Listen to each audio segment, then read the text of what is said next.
Hello viewers, this is me from MR forex trading. Welcome to my YouTube channel. So आज की हमारी video का topic है MACD indicator. MACD indicator market में किस तरह से वर्क करता है, इसके बेस पे हम लोग कैसे ट्रेड कर सकते हैं और इसको यूज़ करते हुए हम अपने ट्रेडिंग के सक्सेस रेट को कैसे इंक्रीज कर सकते हैं। तो आज की वीडियो में हम लोग ये सब कुछ देखेंगे। अगर आप लोग एक बिगनर हैं तो इस वीडियो को देखने के बाद आपके सारे डाउट्स क्लियर हो जाएंगे, और अगर आप पहले से एमएसीडी इंडिकेटर के बारे में जानते भी हैं तब भी आई होप सो कि आपको इस वीडियो में कुछ न्यू, कुछ नया देखने को ज़रूर, कुछ नया सीखने को मिलेगा, जिसके बाद आप अपने ट्रेडिंग के सक्सेस रेट को इंक्रीज़ कर सकते हो, आप अच्छे से ट्रेड ले सकते हो, आपको अंदाज़ा होगा कि किस तरह से आप ट्रेडिंग को कर सकते हो।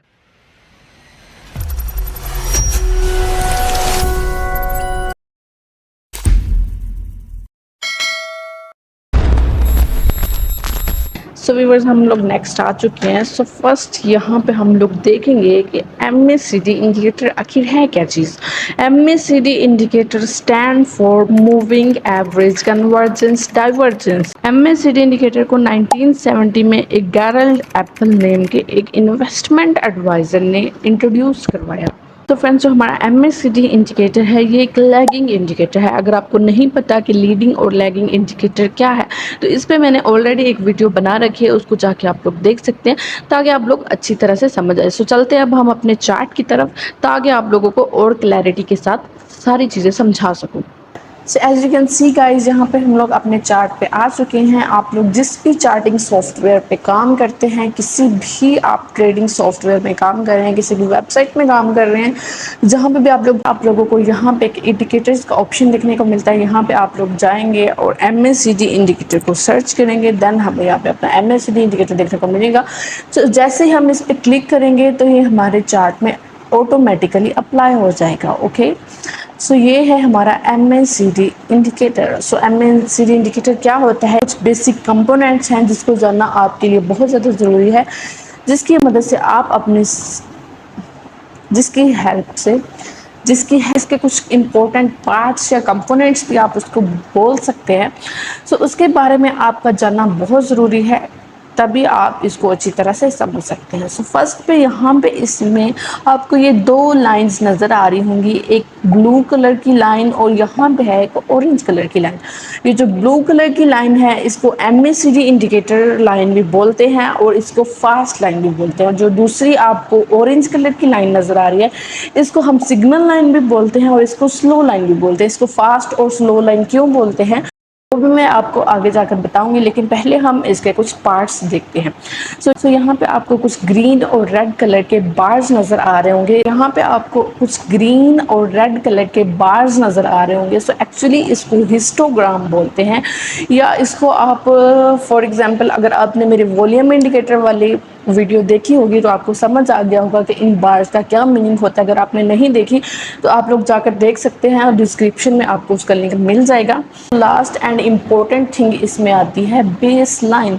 इसको हम बेस लाइन या ज़ीरो लाइन भी बोलते हैं। ये आपको कहाँ पे देखने को मिलेगी, ये जो बार्स आपको अपवर्ड में और डाउनवर्ड में बनते हुए नज़र आ रहे हैं, इनके बिल्कुल सेंटर में यहाँ पे ज़ीरो लाइन होती है, जिसको हम ज़ीरो लाइन भी बोलते हैं और हम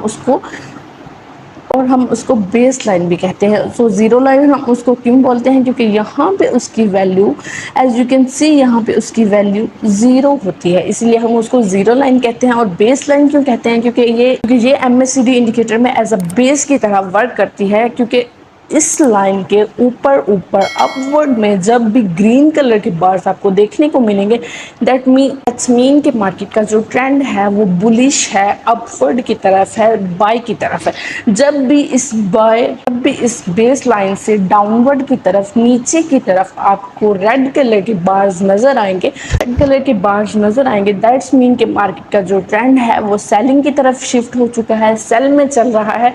इतने ही आपको ये बड़े बार्स देखने को मिलेंगे, उतना ही हम मार्केट में सेलर्स का प्रेशर, सेलर की पावर देखने को मिलेगी। फॉर एग्जांपल, अगर डाउनवर्ड में जितने बड़े बड़े बार्स बनेंगे, यानी कि रेड कलर के आपको जितने बड़े बार्स देखने को मिलेंगे, उतने ही ज़्यादा हमें सेलिंग का यहाँ पे प्रेशर देखने को मिलेगा। और अगर आपको जितने बड़े ग्रीन कलर के बार्स देखने को मिलेंगे, जितने बड़े होंगे, जितने गहरे होंगे, उतना ज़्यादा हमें अपनी कैंडल्स में पावर और सेलर्स की पावर, कैंडल्स में सेलर्स की पावर देखने को मिलेगी। ये जो हमारा MACD इंडिकेटर है, ये दो मूविंग एवरेज, दो एक्सपोनेंशियल मूविंग एवरेज से मिलकर बना है। ये जो आपको दो लाइंस नजर आ रहे हैं, इसको फास्ट और स्लो लाइन क्यों कहते हैं? वो इसलिए कहते हैं क्योंकि ये जो आपको ब्लू कलर की लाइन नजर आ रही है, इसमें हम शॉर्ट पीरियड वाला एक्सपोनेंशियल मूविंग एवरेज यूज करते हैं। और जो ये आपको ग्रीन कलर की लाइन नजर आ रही है, इसमें हम एक लॉन्ग पीरियड वाला एक्सपोनेंशियल मूविंग एवरेज यूज करते हैं। दैट इज द रीजन कि इसको हम MACD लाइन और इसको हम सिग्नल लाइन बोलते हैं। अगर आपने मेरी मूविंग एवरेज वाली वीडियो नहीं देखी तो वो जाके आप वॉच कर सकते हैं, उसका लिंक आपको डिस्क्रिप्शन में मिल जाएगा। इस तरह से आपको इस इंडिकेटर की ज़्यादा अच्छे से समझ आएगी। हमारे MACD इंडिकेटर में कुछ इंपॉर्टेंट पीरियड्स होते हैं जिसको हम अपने ट्रेडिंग के लिए यूज़ करते हैं। सो इसमें 12, 26 एंड 9 बहुत ज़्यादा इंपॉर्टेंट पीरियड्स हैं जो हम एक्सपोनेंशियल मूविंग एवरेज हम अपने MACD इंडिकेटर में यूज़ करते हैं। MACD इंडिकेटर को आप ट्रेडर्स MACD इंडिकेटर को आप मूविंग एवरेज इंडिकेटर और वॉल्यूम इंडिकेटर का मिक्सचर भी बोल सकते हैं, क्योंकि इसमें हमें दो एक्सपोनेंशियल मूविंग एवरेजेस देखने को मिलते हैं। एंड साथ में ये जो हिस्टोग्राम, इसको हिस्टोग्राम बोलते हैं, ये हमें वॉल्यूम इंडिकेटर की तरह वर्क करते हुए नजर आता है। अब ये जो हमारा MACD इंडिकेटर है, इसमें हम दो टाइप के साथ ट्रेड कर सकते हैं। फर्स्ट पे आ जाता है हमारा cross over. With the help of cross over भी हम लोग ट्रेड कर सकते हैं। एंड सेकंड नंबर पे आ जाता है डाइवर्जेंस। डाइवर्जेंस के साथ भी हम लोग ट्रेड कर सकते हैं। तो डाइवर्जेंस के साथ भी हम लोग ट्रेड कर सकते हैं। सो देखते हैं कि क्रॉस ओवर और डाइवर्जेंस में क्या डिफरेंस होता है और इसके साथ हम किस तरह से अपनी ट्रेड ले सकते हैं। फास्ट लाइन, ऑरेंज कलर की लाइन यानी कि स्लो लाइन को ऊपर की तरफ काटती हुई नजर आई, यानी ये इसको ऊपर की तरफ कट करे, यानी कि एज यू कैन सी यहाँ से लाइन आई और इसने ऑरेंज कलर की लाइन को ऊपर की तरफ कट किया। यहाँ पे जब इस तरह का हमें क्रॉस ओवर देखने को मिलता है जिसमें ब्लू कलर की लाइन ऑरेंज कलर की लाइन को ऊपर की तरफ काटती है, दैट्स मीन कि हमारा जो मार्केट का ट्रेंड है वो बुलिश में कन्वर्ट होने वाला है। उसमें बहुत ज़्यादा हमें चांसेस देखने को मिलते हैं कि इसके बाद हमारी जो मार्केट का ट्रेंड है वो बुलिश की तरफ जाएगा। एज यू कैन सी यहाँ पे जैसे ही क्रॉस ओवर हुआ, ब्लू कलर की लाइन ने ऑरेंज कलर की लाइन को ऊपर की तरफ काटा, वैसे ही हमें मार्केट में एक छोटा सा बुलिश ट्रेंड देखने को मिला। सिमिलरली जब भी आप इस ब्लू कलर की लाइन को इस ऑरेंज कलर की लाइन को नीचे की तरफ काटते हुए देखते हैं, यानी कि इनका क्रॉस ओवर जब होता है तो ये जो हमारी ब्लू कलर की लाइन है ये ऑरेंज कलर की लाइन को नीचे की तरफ कट करती है। दैट्स मीन हमारी जो मार्केट का ट्रेंड है वो बेरिश की तरफ शिफ्ट होने वाला है। हम इसको बेरिश में कन्वर्ट होते हुए देख सकते हैं। क्योंकि हम क्रॉस ओवर के साथ किस तरह से ट्रेड कर सकते हैं, एज यू कैन सी, जैसे कि मैंने आप लोगों को पहले ही भी बताया कि ये जो इंडिकेटर है MACD इंडिकेटर एक लैगिंग इंडिकेटर क्या होता है, जो कि हमें लेट डेटा प्रोवाइड करता है। लेकिन ये जो लैगिंग इंडिकेटर होते हैं इनकी एक्यूरेसी थोड़ी ज़्यादा होती है, लेकिन 100% याद रखिएगा कि 100% इस मार्केट में कोई भी स्ट्रैटेजी, कोई भी पैटर्न कुछ भी वर्क नहीं करता। इसीलिए कंफर्मेशन बहुत ज़रूरी है। आप कंफर्मेशन के साथ ट्रेड कीजिए, तभी आप एक सेफ ट्रेड प्ले कर सकते हैं। सो व्यूअर्स, यहाँ पे हम लोग अपने डाइवर्जेंस को देखेंगे कि डाइवर्जेंस के टाइप के साथ हम लोग किस तरह से ट्रेड कर सकते हैं और इसके साथ हम किस तरह से एंट्री ले सकते हैं। एज यू कैन सी, यहाँ पे प्राइस नीचे गिरी, यहाँ पे एक हायर लो बना, उसके बाद मार्केट ने यहाँ पर एक लोअर लो बनाया। लेकिन जब इंडिकेटर में हम लोग देखते हैं, यहाँ पे प्राइस तो नीचे गिरी है, प्राइस में तो लोअर लो बना है, लेकिन यहाँ पे हमें इंडिकेटर में लोअर लो बनते हुए नज़र नहीं आता। जबकि ये जो हमारा लोअर लो है, इंडिकेटर में यहाँ पे प्राइस जो है वो थोड़ी ऊपर को मूव करती है। एज यू कैन सी, यहाँ पर अगर आप लोग एक ट्रेंड लाइन ड्रॉ करते हैं तो आप इसको अच्छी तरह से मेजर कर सकते हैं। एज यू कैन सी, यहाँ पे मार्केट में आपको प्राइस में हायर लो और एक लोअर लो बनते हुए नज़र आ रहा है, जबकि हमारे इंडिकेटर में यहाँ पे हायर लो के बाद एक लोअर लो बनने की बजाय मार्केट में जो ये लाइंस हैं ये ऊपर की तरफ मूव कर रही हैं, दैट्स मीन कि प्राइस तो नीचे गिर रहा है, लेकिन ये जो हमारा इंडिकेटर है ये हमें ऊपर की तरफ ट्रेंड को बुलिश की तरफ हमें इंडिकेट कर रहा है। इसके बाद बहुत ज़्यादा चांसेस होते हैं कि मार्केट का जो ट्रेंड है वो बुलिश में कन्वर्ट हो जाए। एज यू कैन सी यहाँ पे डाइवर्जेंस के बाद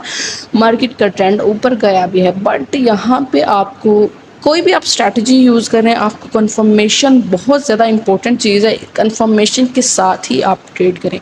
सिमिलरली एक बुलिश ट्रेंड में भी ये इसी तरह से वर्क करती है और बुलिश ट्रेंड में ये बिल्कुल रिवर्स होती है। सो यहाँ पे अभी हम लोग देखेंगे कि हम अपनी एंट्री किस तरह से ले सकते हैं और स्टॉप लॉस किस तरह से ऐड कर सकते हैं। फॉर एग्जांपल जब मार्केट यहाँ पे चल रही थी तो इंडिकेटर में इस जगह पर जब हमने क्रॉस ओवर देखा तो हमने कहा हमें यहाँ पे एक सिग्नल मिल रहा है कि इसके बाद मार्केट का जो ट्रेंड है वो अपवर्ड में शिफ्ट होगा, बाय में शिफ्ट होगा।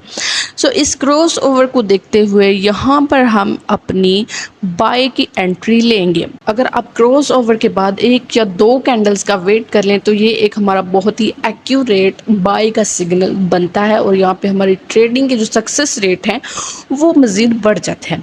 फॉर एग्जांपल कि इस कैंडल में आप लोगों ने बाय की ट्रेड ली तो मार्केट में ये जो पिछली कैंडल्स होंगी उसके लो पे, उसके विक पे हम लोग यहाँ पे अपना स्टॉप लॉस रखेंगे, ठीक है। वहाँ पे हम लोग स्टॉप लॉस रखेंगे। इस तरह से हमारा एक छोटा सा स्टॉप लॉस बनेगा जो कि अगर हमारा खुदा न खास्ता अगर हमारा स्टॉप लॉस हिट होता भी है तो हमें इतना ज़्यादा लॉस बेयर नहीं करना पड़ेगा। सो ये टाइम फ्रेम पे इंडिपेंडेंट है कि अगर आप लोग बड़ा टाइम फ्रेम यूज़ कर रहे हैं, अगर आप डेली का टाइम फ्रेम यूज़ कर रहे हैं तो वहाँ पे आपको पिछले लो पे जाने की ज़रूरत नहीं है। जिस कैंडल में आप एंट्री ले रहे हैं उसकी बिल्कुल पिछली कैंडल के लो पर भी आप अपना स्टॉप लॉस रख सकते हैं। लेकिन अगर आप छोटा टाइम फ्रेम यूज़ कर रहे हैं, फॉर एग्जांपल अगर आप 1 आवर, 15 मिनट्स, 30 मिनट्स, 5 मिनट्स या 1 मिनट का चार्ट यूज़ कर रहे हैं तो तब आपको इस स्विंग के पिछले लो पर अपना स्टॉप लॉस रखना होगा। लेकिन अगर आप कोई बड़ा टाइम फ्रेम यूज़ कर रहे हैं तो आप अपनी पिछली कैंडल के लो पर भी अपना स्टॉप लॉस रख सकते हैं। सो बहुत सारे लोगों का ये भी क्वेश्चन रहता है कि हमें तो कौन सा टाइम फ्रेम यूज़ करना चाहिए, हमें क्या यूज़ करना चाहिए, हमें कौन सी स्ट्रैटेजी यूज़ करनी चाहिए, टेक्निकल एनालिसिस यूज़ करने चाहिए, फंडामेंटल एनालिसिस यूज़ करने चाहिए।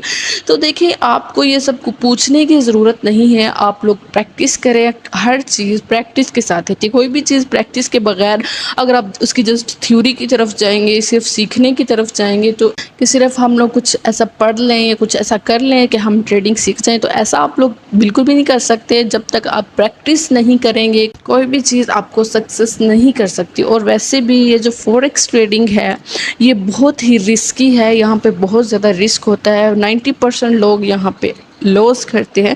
सो कोई भी फैंटेसी लेके अपने माइंड में, कोई भी ग्रीड लेके अपने माइंड में नहीं आइएगा इस मार्केट में, अदरवाइज़ आप अपना लॉस करेंगे। सो प्रैक्टिस किया करें। हर चीज़, जो भी चीज़ आप सीखते हैं उसको कम से कम 3 से 4 बार प्रैक्टिस किया करें, उसमें आप ट्रेड्स लगा के देखा करें, तभी आपको वो चीज़ें जो है वो समझ आएंगी और आपको पता चलेगा कि मुझे क्या चीज़ सूट करती है। देखिए हर ट्रेडर्स की डिफरेंट पर्सनैलिटीज़ होती हैं, किसी को टेक्निकल एनालिसिस सूट करते हैं, किसी को नहीं करते। कोई इंडिकेटर्स पे ट्रेड करते हैं, कोई कैंडलस्टिक पैटर्न्स पे ट्रेडिंग करते हैं, कोई चार्ट पैटर्न्स पे ट्रेड करते हैं, कोई फंडामेंटल एनालिसिस पे ट्रेड करते हैं, कोई न्यूज़ ट्रेडिंग करते हैं।